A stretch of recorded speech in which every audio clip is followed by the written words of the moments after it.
जिस शख्स ने मंजूर करा वो जन्नत की किसी तरह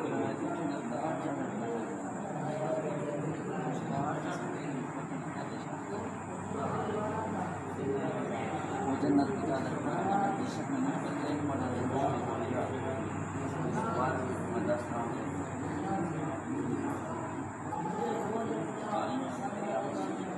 अपनी जाए हाँ